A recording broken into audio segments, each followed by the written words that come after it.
Hello and welcome to another Magnus and Scout video.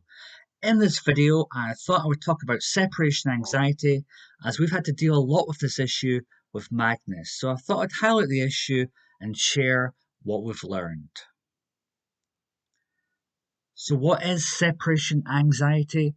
Separation anxiety is a condition in which the dog exhibits distress and behavior problems when separated from the people they're attached to, as they find it hard to cope on their own. Some dogs suffering from separation anxiety can become agitated when their guardians prepare to leave. Others seem anxious or depressed when their guardians aren't present, and some try to prevent their guardians from leaving. Magnus exhibited all these traits. Usually, right after a guardian leaves, a dog with separation anxiety will begin whining or barking or displaying other distress behaviors, often within a very short time of being left alone.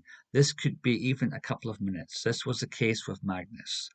When the pet owner returns home, the dog acts as if it's been years since it's seen their parent. Again, Magnus would exhibit this behavior and go completely bonkers when we got home. Some of the common symptoms of separation anxiety are whining, barking, and howling. A dog who has separation anxiety might whine, bark, or howl when left alone or when separated from their guardian. This kind of whining or barking or howling is persistent and doesn't seem to be triggered by anything except being left alone. Pacing. Some dogs walk or trot along a specific pattern when left alone or separated from the guardians. Some pacing is a circular pattern and some is back and forth. Urinating and defecating. Some dogs urinate or defecate when left alone or separated from their guardian. Chewing, digging, and destruction. Some dogs with separation anxiety chew on objects, door frames, windowsills, dig at doors and doorways, and destroy household objects when they are separated from or alone from their guardians. Escaping. A dog with separation anxiety might try to escape the area where he's being confined when left alone or separated from their guardian. The dog might attempt to chew or dig through a door or a window, which could result in self-injury such as broken teeth, cuts, scrapes, as well as damage to your home. So why do some greyhounds develop separation anxiety? The exact reasons for separation anxiety are not fully known. Part is due to genetics, part is socialization, but we do know that greyhounds are pack animals and racing greyhounds are usually kennelled together throughout their racing career and spend their entire lives surrounded by other greyhounds. Their lives follow a set schedule and a daily routine, and some become very reliant on human company to feel safe. After being adopted, these greyhounds are on their own for the very first time in their lives. Some greyhounds find it hard to adjust to their new life. There are a number of reasons why greyhounds find it hard to cope by themselves. Some of these include frustration and boredom, phobias and fears, and over-attachments to human company. Dealing with separation anxiety is not a quick fix.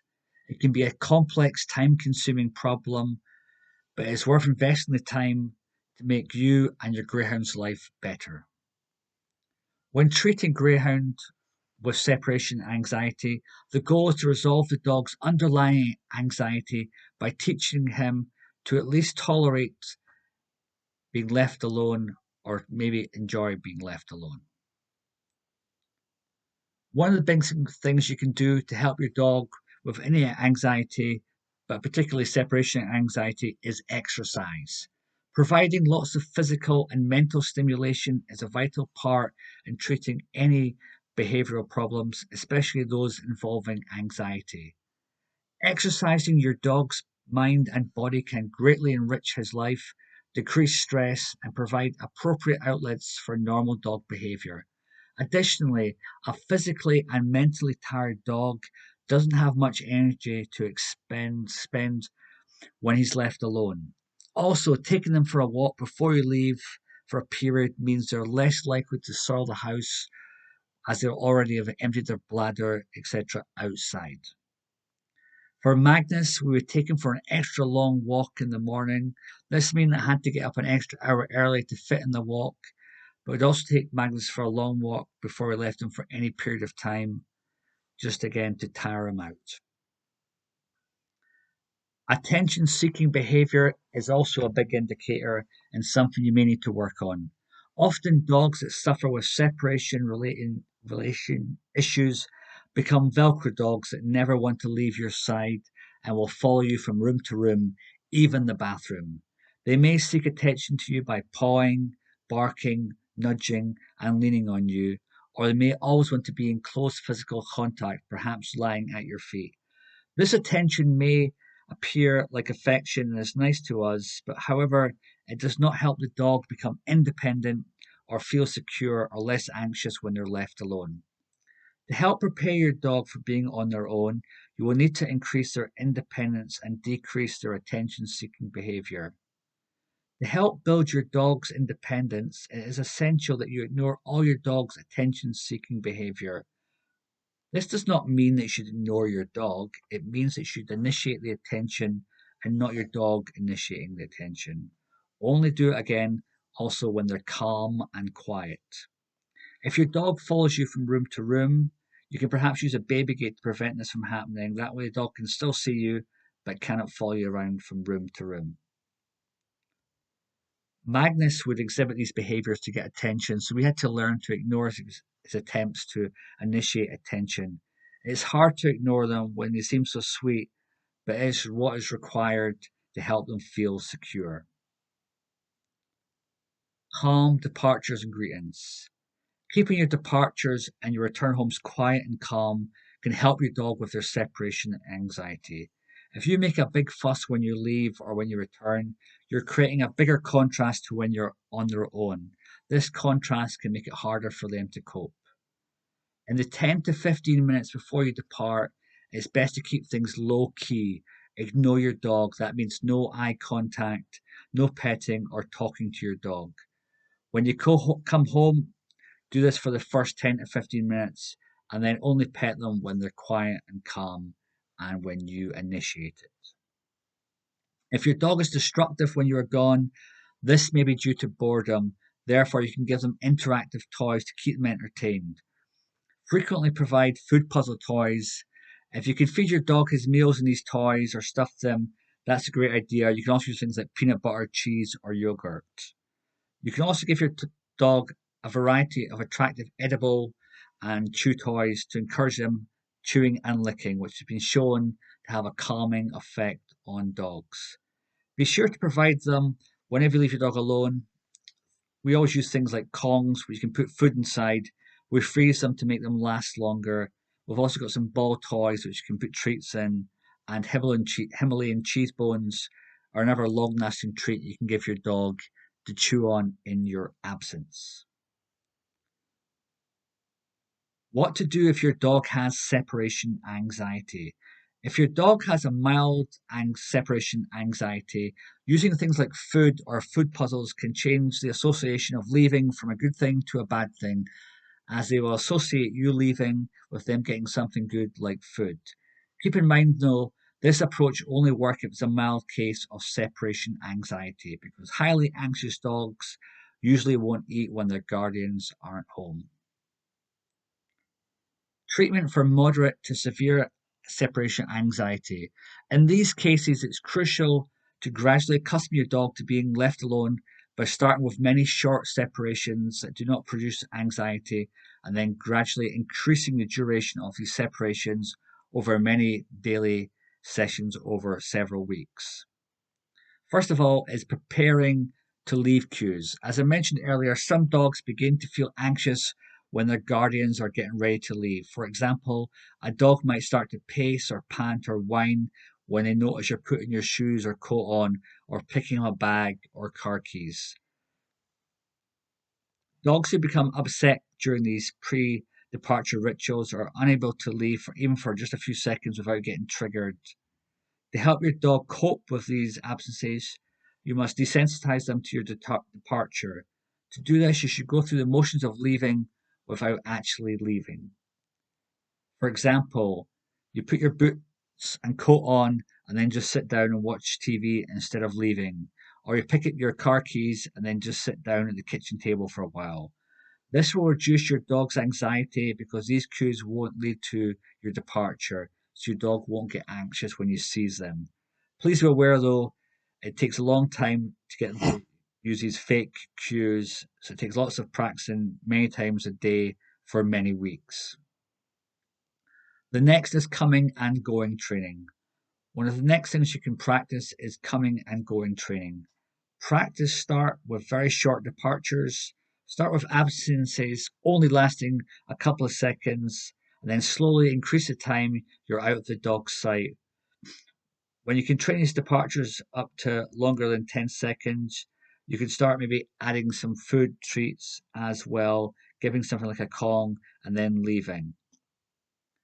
During these sessions, be sure to wait a few minutes between each absences. After each short absences, it's important to make sure your dog is completely relaxed before you leave again. You have to behave in a calm and quiet manner when coming and going out of your home. This will lower the contrast between times when you're there and times when you are gone. You must judge when your dog is able to tolerate an increase in the length of separation. Each dog reacts differently, so there's no standard timelines. When you're doing this, be careful again to watch for signs of stress in your dog. Stress signs can be dilated pupils, panting, yawning, salivating, trembling, pacing, or an exuberant greeting. If you detect stress, you should go back up and shorten length of departures until your dog can relax again, and then start the process again, just moving more slowly. You will need to spend a significant amount of time building up to a 40-minute absence because most dogs' anxious behavior occurs within the first 40 minutes that he's alone. This means that over weeks of conditioning, you'll increase the duration of your departures. Once your dog can tolerate 40 minutes of separation from you, you can increase the absences by large chunks of time, up to 5 and 15 minutes. Once your dog can be alone for 90 minutes without getting upset, he can probably handle longer periods of time. For Magnus, this took several weeks and months to get up to this period of time, but it is worth pursuing. Whilst you're working on the separation anxiety, you need to make arrangements for your dog if you have to leave them for extended periods of time. This could be arranging a family member or friend or a dog sitter to come to your home and stay with your dog. Most dogs suffering from separation anxiety are fine as long as they have some company. Doesn't necessarily have to be you. You also have the option of maybe doing a dog sitter, dog walkers, or doggy daycare. Magnus had separation anxiety when we brought him home, and we had to spend several months working with him to get him over his anxiety. Apart from the coming and going training and the preparing to leave cues, some other things that helped Magnus be calm were the following: lots of extra walks. As I said earlier, I had to get up earlier and do lots of extra walks to try and tire him out, so he was basically worn out and wanting to sleep. We'd also leave a piece of our clothing when we left in his crate. That way he could smell us, and that also helped with his anxiety because if they can smell you, they can sometimes feel a little bit more at ease and less anxious when you're gone. We tried leaving the TV and radio on for Magnus to see if that would help, as we know it works for some dogs. This did not work for Magnus. We did find some separation anxiety music on YouTube that did have a calming effect on Magnus. We were a bit skeptical at first, but we played it for Magnus and he settled right down. The music has some pitches and tones that only dogs can hear, so we made a playlist for these and we play it for Magnus when we're leaving. Spotify also has playlists for dogs as well. Other things we tried was adaptable diffusers and adaptive tablets. We bought some of these for Magnus to see if it'd help when they were gone. It didn't really work for Magnus, but it may work for your dog. We also purchased lots of interactive dog toys for Magnus, and these worked really well to keep him entertained and keep him exercised and focused for a long period of time. After a few months of and lots of work, we started to see a great improvement in Magnus, and he would happily go to his crate and sleep when we'd go out. With lockdown, we've been working at home for the last year and a half, so the pups have started to get used to us being around a lot. So we started to reinstitute the training again. That way they feel safe and secure if we ever have to return to the office or be absent from the house for extended periods of time. I hope you found this video useful. Dealing with separation anxiety is hard work, but it is worth to put the time in to resolve or reduce the issue. If you're looking for more information on how to tackle this issue, there's lots of great resources and information online about how to do this in a structured way. I'll try and put some links in the description below. So thanks for watching, and I hope you enjoyed the video, and we'll see you again shortly for some more Magnus and Scout videos.